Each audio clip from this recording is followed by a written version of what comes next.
shortaan arramanuu seenanii wallaahi dhukkee nurraan kaasanii beektanii.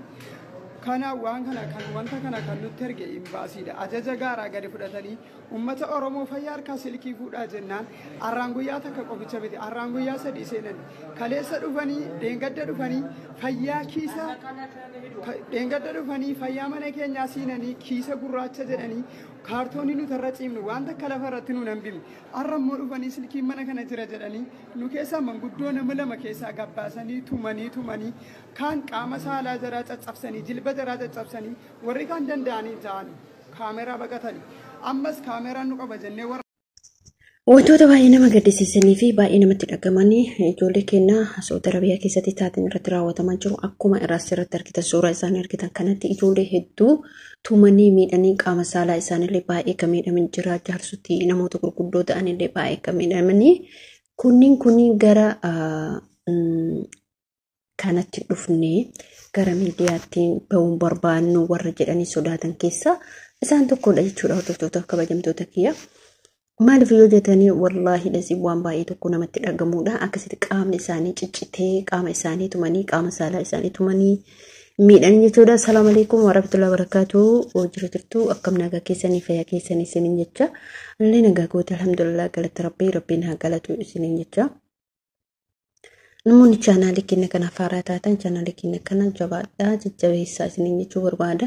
Haa ta'u malee maqaan isaa gadi bu'u irraa jijjiiramuudha inni chaanaalichi sanuma please munaatu ka jedhamu kana akka subscribe gootanii jajjabeessitanii qorritanii irraa laaftanii jirtanii akka tureetti daawwachaa jirtanii.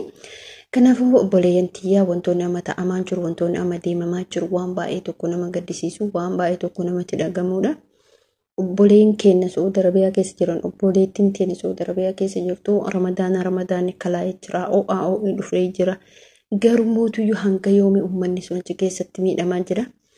Kanarraa kaafee namoonni keenya ka waan sodaan waa jedhanii hin dhageenye biyyarraa ka'anii gara ammallee imallee isaan akkuma itti fufetti jira jechuudha. Dhiifama namni yoo asiin gorsan asii waan biraa akka nama waanyuu akka nama maal jedhu itti fakkaata jechuudha. Ijoolleen keenya biyyoota keessa jiran yookiin immoo abbootiin keenya biyyoota keessa jiran namoonni biyya keessa jiran maaliif waan kana ijoollee isaanii qabachuu dadhabanii wantoota har'a kadhame tokkotu jira biyya keessatti illee wantoonni Dr. Abiyyi dubbatillee jira jechuudha. Asirratti illee maal dubbachuu barbaadu wanti dubbadhu qaba garuu immoo please hamma dandeettanii du'aayii godhaadha ijoolleen kun ni miidhamti hamma dandeettanii sagalee ta'aadha sagalee walii ta'uun bareeda sagalee yoo waliin xiqqishuutti ta'a namni waan xiqqollee keessaa yoo namni muraasnis namni 15 yoo dhagee namni sun yoo sheer godhe rabbiin immoo tooma xiqqishuu sababa namaa godha jechuudha. Rabbi waan xiqqishuu sababa godhe ijoollee sana achi keessaa galchuu haala daa'immanii manguddoota achi keessa jira jechuudha. Tumaan isaan tumanii wallaahi dhasii isin hin laalu jechuudha. Akka morma isaanii miidha mataa isaanii miidha dugda isaanii cicciranii harkuma maaltu kan isaanii godha ka jedhu wallaahi baay'ee tokkotti natti dhagame. Yaa Rabbii kiyya wallaahi rabbiin haa qabbanis ummata keeriin qabne ummata rahmatan beekne ummata fukkataa ummata dhama'aa jechuudha. Ummanni adiin kun dhugumatti ummata dhiifama. Wanni isin jechuu barbaadu ummata dhama'aadha dhugumatti ummata dhama'aadha. Akkasii obboleen kiyyaa wallaahi baay'ee tokko ulfaata. Haalli namni keenya keessa Saudi Arabiyaa keessa mana hidhaa keessatti jiru baay'ee matti ulfaata jechuudha. Suma dhugaa dubbachuu kuni maal isin fakkaata mootummaan keenya biyya keessatti ummanni haa dalagatu ummanni maal haa ta'u jedhu meemma yoo kaafne jechuudha. Ummanni biyya keessatti ni dalagata dhugaadha. Ummanni biyya keessatti dalagachuun otoo jiru kadhata Wallaggarraa ka'ee yoo naqamtee keessatti namti kadhataan tokko jiraate kadhachuun qabu yaani dhugaana garuu mootuyyuu biyyi keenya guddachuuf maaltu isaan barbaachisa mallaqa qabaachuudha. Mootummaan sirriidha biyyi sun akka guddattu erga barbaade biyya kamuu keessattuyyuu eshi erga akkas ta'e barataa yuunivarsiitii xumuree maaliif hojii malee ta'a?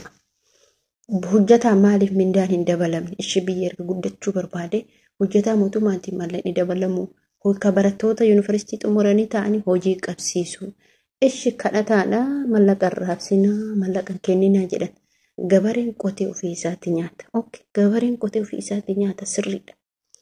Garuu warroonni magaalaa keessa jiraatan kun yoo hojii tokko ittiin kennin yoo qarqaarsa tokko hin godhin ishi afaanumaan afaan maal bu'aa qabaree afaan waa tokko bu'aan qabu. Biyyi takka guddattuun biyya saniini malee ummataani malee akkanumatti hin guddattu jechuudha yaa jara kiyya. Kunillee waa'een kana fakkaata maaliif biyya takka guddisuu fi mootummaa cinaa dhaabbachuun ummata. Ummata cinaa ka dhaabbatu immoo mootummaadha. Mootummaan immoo waan kana kaka'umsa kana ummata isaa biyya namaa keessatti miidhamaa jiru galchuun dirqama mataa isaa fudhachuu qaba. Yoo dirqama mataa isaa fudhatee ummata isaa biyya hambaa keessatti gubatu kana gara biyyaatti galchee mataan hojii qabsiisee fakkeenyaaf biyya guddatti keessatti karaa xarabuun damoosni isaanii guddaa qixa doktooraa nyaataman jedhama. Namni asfaaltii tokko xarabu karaa asfaaltii tokko xarabu jechuudha. As deebi'ee biyya keenya keessatti namni asfaaltii aduun ka isaa qorri ka isaa roobni ka isaa ta'ee damoosni inni argatu yookiin jabaatti qarshii 6,000 maal gootiif buna bituuf jechuudha. Namni dalagachuu wallaalee hin dalagata garuu maa inni mootummaan kun erga biyya kana guddisuu hedee damoosa isaa san damoosa nama sanii san ol kaasuu qaba. Karaa tokko hoo dalagama jedhe karaan sun namni makaraa san dalagu sun damoosni isaa guddachuu. Biyyi guddachuu qaba. Uummanni cinaa kiyya hin jira yoo jedhe damoosa hojjettoota dabalu. Barattoota yuunivarsiitii fixanii ta'an hojii qabsiisu. Biizinasa garaagaraa hojjechiisu. Bakka biyya isaa harka guddisuu barbaade lola nagaya biyya keessatti buusu. Gaaf nagaa biyya keessatti buusu immoo waa hunduu salphaadha jechuudha. Biyyi nagaa qabdu waa hunduu dalagamee argama. Namni maaliif erga biyya keessatti dalagoon jiraate? Namni maaliif afaan qorxoomeetiitti dhuma? Namni maaliif afaan waraabessaatti dhuma? Namni maaliif duudaa cita, harkaa cita, qaama saalatii cita? Maaliif odoo biyyi isaa qabeenya qabdu, odoo biyyi isaa oomisha haa qabdu garuu mootii kun hanqinni ni jiru. Ajjeecha biyya keenya keessa jira. Gabbaatu nagaan hin galtu. Kadeetti odoo karaa deemtu iyyaan hin jiraa miti. Wallaahi dhasiin bakka biyya keenya keessa rakkoo guddatu jira. Mootummaan kun yaadni isaa odoo jabaa ta'u uummata kana akka itti bulchatu wallaahi. Uummanni illee immoo akka itti mootummaan kun karoora jabaa qaba. Namni irraa hubatu malee garuu immoo uummanni akka jedhu dhabe akka godhu dhabe. Uummanni jechuudha waan godhu dhabe. Uummannis gabba ol deebi'an hin jiru. Ilmi isaa ol hin deebi'u, niitiin isaa ol hin deebitu, mucaan isaa inni mataa isaatiin ol hin deebi'u. Nageenyi biyya keessa hoo dhaabate waa hunduu salphaadha. Hojiileen hin jiru. Biyyis ni guddatti. Nageenyi nurraa haa dhaabatudha. Gaa barbaadu biyyillee jechuudha.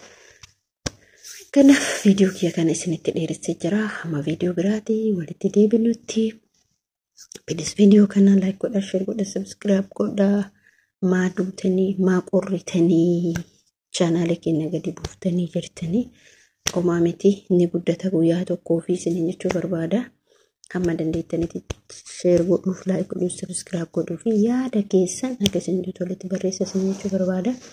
Namoonni yaada qabdan, namoonni qeeqa qabdan alawsa haala isin jennee jirra. Assalaamu alaikum warahmatullahi wabarakatuh. Like fi share fi subscribe dagatin hamma viidiyoo biraatti walitti deebinutti. Bye bye.